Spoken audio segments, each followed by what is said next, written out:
मित्रांनो, तुम्हाला स्क्रीनवर आता दिसतोय एक क्वेश्चन, जो लास्ट क्वेश्चन आहे प्रॅक्टिस सेट 2.1 चा. हा आहे क्वेश्चन नंबर 6. क्वेश्चन नंबर 6 एकदा आपण बघू काय म्हणताय या क्वेश्चन नंबर 6 मध्ये. तुम्ही वाचला असेल, आता तुमच्या स्क्रीनवर आहे. ओके, घेतला सर हा प्रश्न निकाल. तुम्ही घेतला का? ठीक आहे, परत घेऊन टाका. फक्त ते कंडिशनल स्टेटमेंट्स घ्यायचे. अच्छा, ठीक आहे. एकदा revision. State the points which are equidistant from point B. आता पॉइंट बी, ओके, या पॉइंट बी पासून इक्विडिस्टन्स म्हणजे समान अंतरावर कोणते येते एका मिनिटात बघून घेऊ आपण. आता आपल्या समोर आहेत तर पहा, बी पासून इक्विडिस्टन्स कोणते बघा.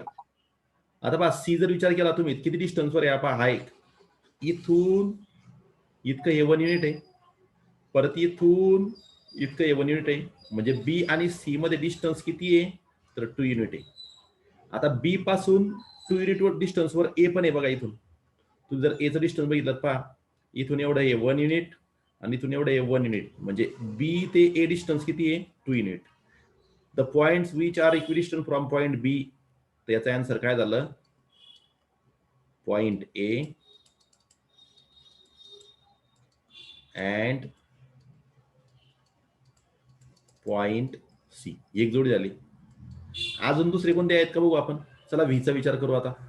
तर बघा बेटा, व्हीचा जर विचार केला तर व्ही किती डिस्टन्सवर आहे बी पासून, हे पहा, हे 1 युनिट, 2 युनिट आणि 3 युनिट.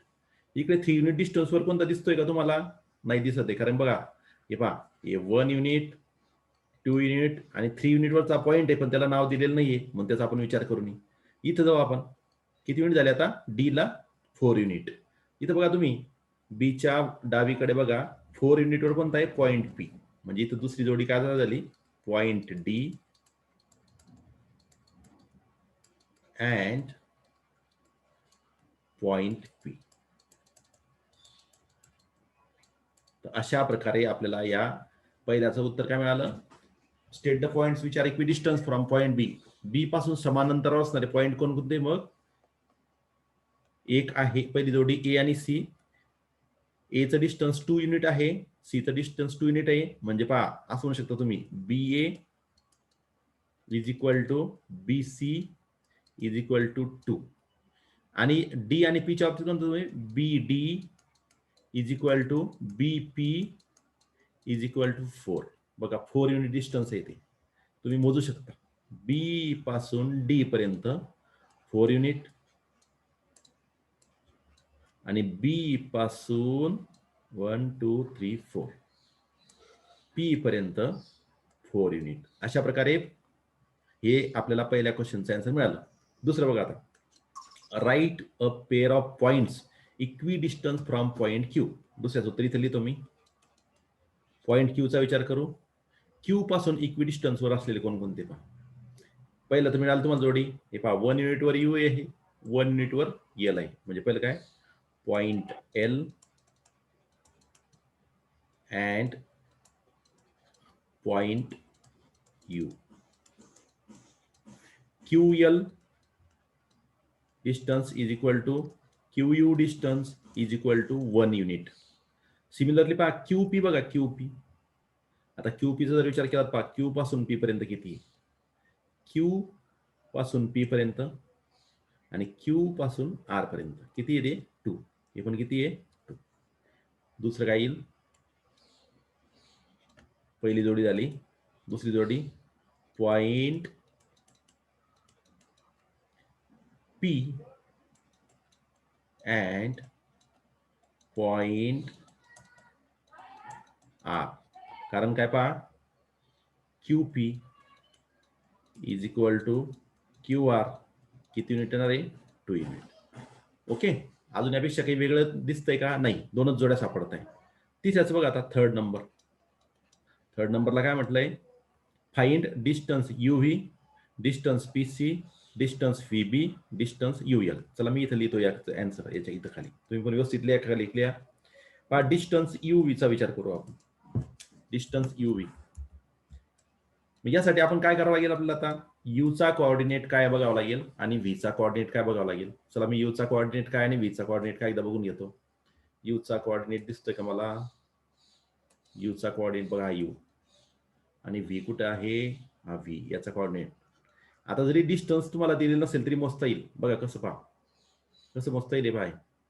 हे किती आहे? 1 2 पी 2 डिस्टन्सवर आहे, एल 3 डिस्टन्स, क्यू 0 पासूनचं डिस्टन्स, एल 4 आणि क्यू 5. म्हणजे क्यूचा कोऑर्डिनेट काय येणार आहे? सॉरी, यूचा कोऑर्डिनेट काय येणार आहे? -5. तसं व्हीचा कोऑर्डिनेट काय येईल बेटा? हे 4 आणि हे 6, म्हणजे इथं काय येईल? 5. आता -5 आणि +5 याच्यात मोठा आहे +5. +5 minus -5 is equal to 5 + 5 is equal to किती आलं? 10. तर हे आलं डिस्टन्स UV. चला डिस्टन्स PC काढू. तसंच डिस्टन्स PC. चला P हा पॉइंट हायलाइट करतो मी एकदा. P हा पॉइंट बघूया. पॉइंट P दिसला. पॉइंट C बघू. पॉइंट C, बघा पॉइंट C. P चा कोऑर्डिनेट, पॉइंट P चा कोऑर्डिनेट -2 आणि C चा कोऑर्डिनेट +4. मोठा आहे बेटा +4. सो +4 मायनस -2 करू आपण. म्हणजे काय झाला? 4 + 2 किती आला डिस्टन्स? मग 6. ओके. आता डिस्टन्स VB काढू. डिस्टन्स VB काढण्यासाठी काय करू आपण? V चा कोऑर्डिनेट आणि B चा कोऑर्डिनेट बघू. डिस्टन्स VB, डिस्टन्स इथे लिहितो मी, distance VB is equal to, बघा V चा कोऑर्डिनेट बघूया. V चा कोऑर्डिनेट शोधू. V पॉइंट दाखवतोय मी तुम्हाला. बघा हा V पॉइंट आणि B पॉइंट पण दिसतोय का? मी रेड पेनने मार्क केलं त्याला. तर V चा कोऑर्डिनेट आहे 5 आणि B चा आहे 2. म्हणजे काय होऊन जाईल बेटा? हे 5 - 2. मोठा कोऑर्डिनेट 5 मायनस छोटा कोऑर्डिनेट 2. 5 - 2 म्हणजे किती आलं बेटा? हे 3. एकदम सोपं मिळालं इथं एका स्टेपमध्ये. चला अजून पुढे. आता बघू आपण डिस्टन्स काय. आता डिस्टन्स UL, डिस्टन्स UL. चला U पॉइंटचा कोऑर्डिनेट दिसतोय का? बघा पॉइंट U चा कोऑर्डिनेट दिसला. हा पहा -5 आणि L चा कोऑर्डिनेट दिलेला नाही, पण इथं काढू शकतो मी. हा -2 हा -4 म्हणजे काय येईल? -3. ओके. हा -1 -2 -3 याप्रमाणे. आता -3 आणि -5 यात मोठा आहे -3 म्हणजे काय होईल? -3 मायनस -5, मोठा मायनस छोटा, -3 + 5 म्हणजे आन्सर आला 2. चला सर्वांना कळालं का? सांगा मला एकदा. काही शंका आहे कोणाला? फास्ट. हो सर. ओके बेटा, राईट डाऊन, लिहून घ्या. लिहून घ्या थोडक्यात. तुमचं आधी झालंच आहे, फक्त एक रिव्हिजन झाली. बघा बेटा, आता आपल्याला पुढचा जो मुद्दा आहे अतिशय महत्वाचा, तो एक कंडिशनल स्टेटमेंट अँड कॉन्व्हर्स. आता तुम्ही खरं जॉमेट्री जी आहे पुढची, की जे बेस्ड आहे थेरम्सवर, ती तुम्ही शिकायला आता सुरुवात करत आहात.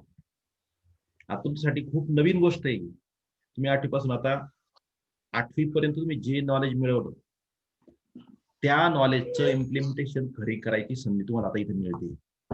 याची सुरुवात आहे आजपासून. बघा काय म्हटलंय? Conditional statement and converse. आता कंडिशन म्हणजे काय बेटा? कंडिशन म्हणजे होते अट. कंडिशन म्हणजे काय होतं? अट. स्टेटमेंट म्हणजे काय? विधान. आणि कॉन्व्हर्स मराठीत म्हणतात व्यत्यास. बघा मुद्दाम तुम्हाला मराठीत काही गोष्टी सांगतोय मी तुम्हाला लवकर कळण्यासाठी. कंडिशन स्टेटमेंट कशी म्यूट अरे निसर्गराज म्यूट हो. साधं मध्ये बोलू स्टेटमेंट. नको. तुम्ही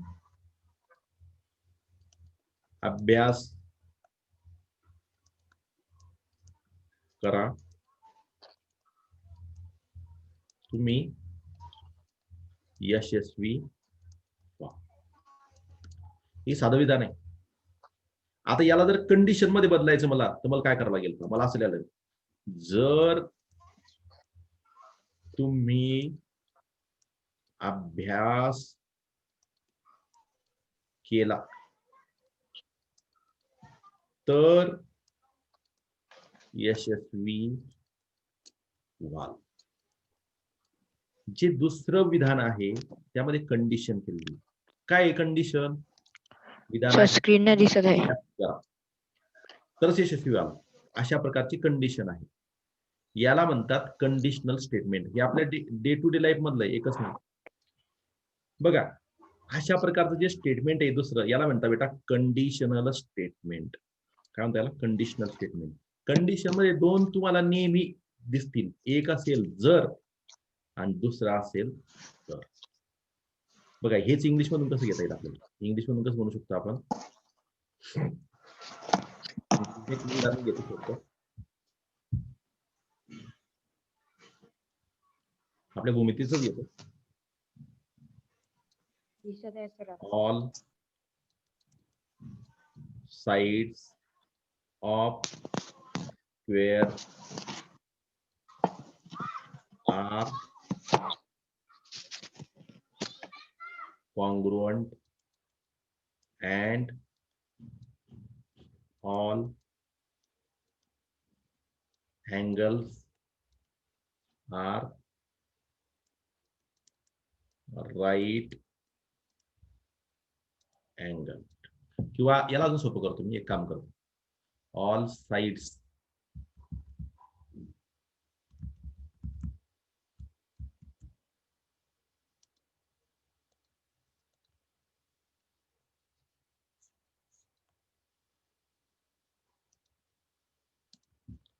and angles of a square are congruent. आता हेच हे साधं विधान आहे. याला मी स्टेटमेंटच्या भाषेत लिहितो, सॉरी कंडिशनच्या भाषेत लिहितो. कसं लिहितो? If all sides of a quadrilateral, all sides and angles क्या लागेल? all sides and angles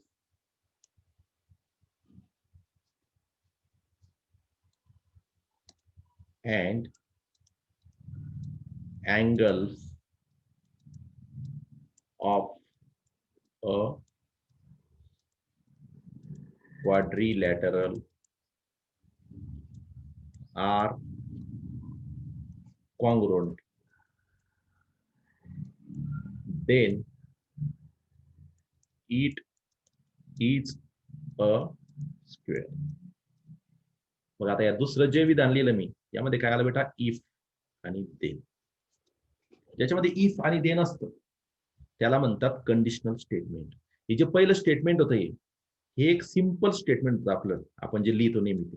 आणि हे जे होतं हे होतं बेटा कंडिशनल स्टेटमेंट. याला म्हणतात कंडिशनल स्टेटमेंट, की ज्याच्यामध्ये असतं इफ आणि देन. जर मराठीत जर एखाद्या चौकोनाच्या सर्व बाजू आणि सर्व कोण एकरूप असतील तर तो चौकोन चौरस असतो. इफ ऑल साइड्स, कंडिशन काय? All sides and all angles congruent. All sides and all angles of a quadrilateral are congruent. Then it is square. Okay, याला म्हणतात कंडिशनल स्टेटमेंट. कोणतंही एखादं स्टेटमेंट दिलं असेल तर त्याला असं आपल्याला कंडिशनल स्टेटमेंट मध्ये कन्व्हर्ट करता येईल. फॉर एक्झाम्पल आपण एक प्रॅक्टिस घेऊ. उदाहरणार्थ पहा, प्रॅक्टिस सेट 1.3 जर तुम्ही बघितलं तर त्यामध्ये तुम्हाला 3 स्टेटमेंट दिले आणि त्यांना आपल्याला कंडिशनल स्टेटमेंट मध्ये लिहायचे. ओके, त्याची सुद्धा आपण प्रॅक्टिस करणार आहोत. आताच्या आधी मी तुम्हाला 2 गोष्टी सांगतो. इफ नंतरचा जो पार्ट आहे त्याला काय म्हणायचं आणि देन नंतरचा पार्ट आहे त्याला काय म्हणायचं, यासाठी दोन नवीन तुमच्या समोर येणार आहे. 2 नवीन कन्सेप्ट येणार आहे, नंबर 1 आणि नंबर 2. हे दोन्ही कन्सेप्ट समजून घ्या. पहिला जो कन्सेप्ट आहे अँटेसिडेंट. स्पेलिंग कडे लक्ष द्या. व्यवस्थित लिहितो. अँटेसिडेंट. याला मराठीत फार सोपं नाव आहे, याला मराठीत म्हणतात पक्ष. आणि दुसरं जे नाव आहे ते आहे कॉन्सिक्वेंट.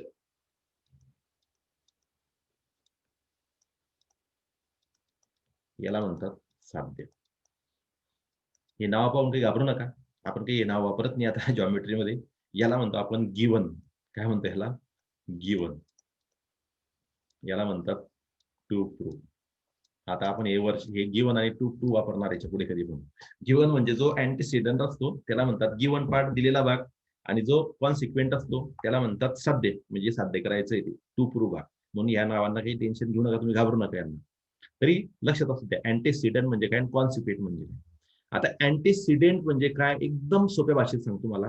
अँटीसिडेंट म्हणजे काय, इफ नंतर, इफ पासून देन पर्यंतचा हा जो पार्ट आहे ना, याला म्हणायचं अँटीसिडेंट, दिलेला भाग. ओके. आणि आता कॉन्सिक्वेंट कशाला म्हणायचं, देन नंतर पुढे जो पार्ट येईल फुल स्टॉप पर्यंतचा त्याला काय म्हणायचं, त्याला म्हणायचं कॉन्सिक्वेंट. ओके. तुम्हाला दोन गोष्टी क्लिअर झाल्या. अँटीसिडेंट कशाला म्हणायचं, इफ पासून देन पर्यंतचा मधला पार्ट, आणि कॉन्सिक्वेंट कशाला म्हणायचं, देन पासून पुढचा सगळं आलेला पार्ट, याला कॉन्सिक्वेंट म्हणायचं. मग आता तुम्हाला सांगता येईल का, आपण जे कंडिशनल स्टेटमेंट लिहिलं, if all sides and angles of quadrilateral are congruent then it is a square. यामध्ये सांगा बरं अँटीसिडेंट कोणता आहे? चला फटाफट सांगा. अँटीसिडेंट काय आहे? All sides and angle of period are on All side and angles are याच्यात अँटीसिडेंट काय आहे? congruent. आहे यात अँटीसिडेंट आहे, अँटीसिडेंट आहे, अँटीसिडेंट आहे. sides, all sides and angles of quadrilateral are congruent. All sides and angles of quadrilateral are congruent. आता हे झालं असं रफ दिलंय, याला थोडं असं आता आपल्या भाषेत लिहायचं. जर तुम्हाला कोणी म्हटलं all sides and angles of quadrilateral are congruent, तुम्हाला वेळ आहे का तू? क्वाड्रिलॅटरलच्या काय सगळ्या साइड आणि अँगल्स कॉन्ग्रुएंट असतात का? मग तू नाही रे बाबा, मला तसं नाही म्हणायचं, मला गिव्हन दिलेला सगळ्याच क्वाड्रिलॅटरलची तर काही सर्व साइड आणि अँगल कॉन्ग्रुएंट होतील का? नाही.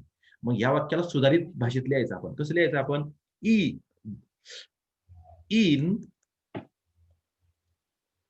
in given quadrilateral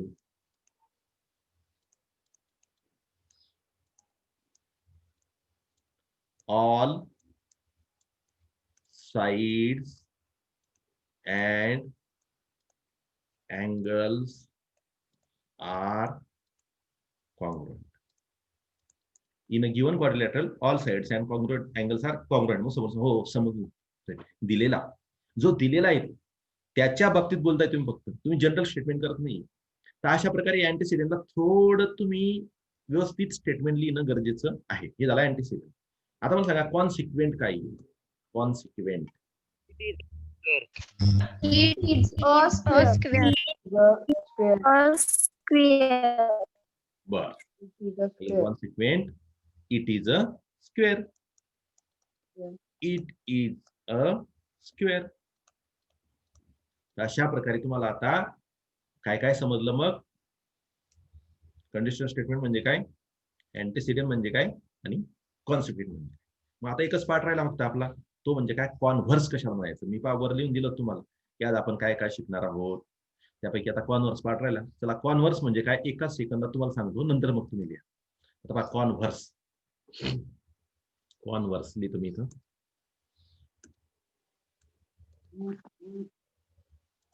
याला म्हणतो बेटा व्यत्यास, मराठीत म्हणता याला व्यत्यास. थोडक्यात काय, उलट लिहायचंय. जो आपलं कंडिशनल स्टेटमेंट त्याला उलट करायचंय, उलट करायचं. जर तुम्ही अभ्यास केला तर यशस्वी व्हाल. उलट कसं येईल, तुम्ही यशस्वी झालात तर तुम्ही अभ्यास कराल.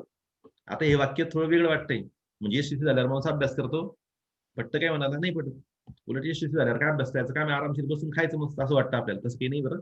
ठीक आहे, तर ते प्रत्येक वेळेस फक्त आपली इथं मांडणी करायची. आता पुढे बघणार आहे आपण, जर एखादी स्टेटमेंट कंडिशनल स्टेटमेंट ट्रू असेल पण त्याचा कॉन्व्हर्स हा प्रत्येक वेळेस ट्रू असेल, सत्य असेल असं काहीही नाही. बघा आता इथं कसं होईल, काय करायचंय तुम्हाला, अँटीसिडेंटला करायचंय कॉन्सिक्वेंट, कॉन्सिक्वेंटला करायचंय अँटीसिडेंट, आणि मग जे स्टेटमेंट तयार होईल ते होईल कॉन्व्हर्स. बघा विचार करा आता वर काय येईल, काय करेल मग, इफ नंतर काय लिहायचं आता आपल्याला, इफ नंतर येईल इफ, काय येईल, if quadrilateral, if a quadrilateral is, काय येईल, काय कॉन्व्हर्सच्या, कॉन्व्हर्स पुढे येईल इफ नंतर येईल ना, उलट सुलट करायचं आपला, कॉन्व्हर्सच्या जागेवर काय करायचं आहे अँटीसिडंट, आणि अँटीसिडंट जागेवर काय ठेवायचं आहे, सॉरी कॉन्सिक्वेंट हा कुठे ठेवायचा आहे अँटीसिडंटच्या जागेवर, आणि अँटीसिडंट कुठे ठेवायचा आहे कॉन्सिक्वेंट जागेवर. इफ नंतर काय यायला पाहिजे, जो पहिल्या स्टेटमेंटचा कॉन्सिक्वेंट होता तो, कॉन्सिक्वेंट काय होता पहिल्या स्टेटमेंटमध्ये, इट इज अ स्क्वेअर, तर हा कुठे ठेवायचा आपल्याला इफच्या नंतर, त्याला अँटीसिडंट करायचं. मग काय होईल वाक्य, if a quadrilateral is square. आता लिहिली तुम्ही देन, आता देन नंतर काय यायला पाहिजे मग अँटीसिडंट, उलटा सुलट करतोय ना आपण, आदला बदल करतोय ना, मग काय येईल बरं आता अँटीसिडंट, ट्राय करा बोल तुम्ही, देन इट्स, बोला, All side and angles are All side congruent. all angles sides are and angles are of congruent. are हे झालं बेटा आपलं जे स्टेटमेंट होतं त्याचा हा झाला कॉन्व्हर्स. कॉन्व्हर्स मध्ये काय फक्त अदला बदल आहे कशाची, अँटीसिडंटची आणि कॉन्सिक्वेंटची. आता या दोन्ही स्टेटमेंटचा जर तुम्ही एकत्रित विचार केला, हे वरचं स्टेटमेंट आणि खालचं स्टेटमेंट, बघा कंडिशनल स्टेटमेंट काय होतं, all sides and angles of converse are congruent. If all sides and angles of quadrilateral are congruent then it is a square. काय मराठीत काय एक्सप्लेन कसं करेल मी याला, जर समजा एखाद्या चौकोनाचे सर्व बाजू आणि सर्व कोण एकरूप असतील तर तो चौरस असतो सत्य. असा जर चौरस असते, असा जर चौकोन असेल एखादी काढलेला मी, की ज्याच्यामध्ये ही बाजू, ही बाजू, ही बाजू आणि ही बाजू, चारही बाजू कशा आहे एकरूप आहे. दुसरं, प्रत्येक कोण हा समान मापाचा आहे, म्हणजे प्रत्येकाचं माप 90 अंश आहे. चौकोनाच्या चारही कोणाचं माप 360 असतं, म्हणजे प्रत्येकाचं 90 जर आला, चौघात बरोबर वाढल्यात 9 चौक 36. तर हा जो आहे ही बाजू एकरूप, या बाजूला म्हणजे सर्व बाजू समान आणि सर्व कोण समान, म्हणजे काय झाला चौरस. मान्य ही गोष्ट. आता याचा आपण कॉन्व्हर्स कसा केला, कॉन्व्हर्स केला आपण इफ क्वाड्रिलॅटरल इज स्क्वेअर. बघा समजा स्क्वेअर काढा तुम्ही, आता स्क्वेअर तर काढताय सगळ्यांना, बघा स्क्वेअर काढला मी, तर तो काय म्हणतो हा स्क्वेअर आहे, त्यात then all sides and angles are congruent. बरोबर आहे ना, याच्या सर्व साइड कॉन्ग्रुएंटच असणार आणि याचा प्रत्येक अँगल 90 डिग्रीचा आहे, म्हणजे ऑल अँगल्स आर कॉन्ग्रुएंट. तर हे दोन्ही गोष्टी इथं सत्य आहे, ते कंडिशन स्टेटमेंट आणि त्याचा कॉन्व्हर्स, या दोन्ही गोष्टी ट्रू आहे. पण प्रत्येक वेळेस असं होईलच असं नाही. चला सर्वांनी एकदा लिहून घ्या, मग आपण प्रॅक्टिस करू. लिहा बरं.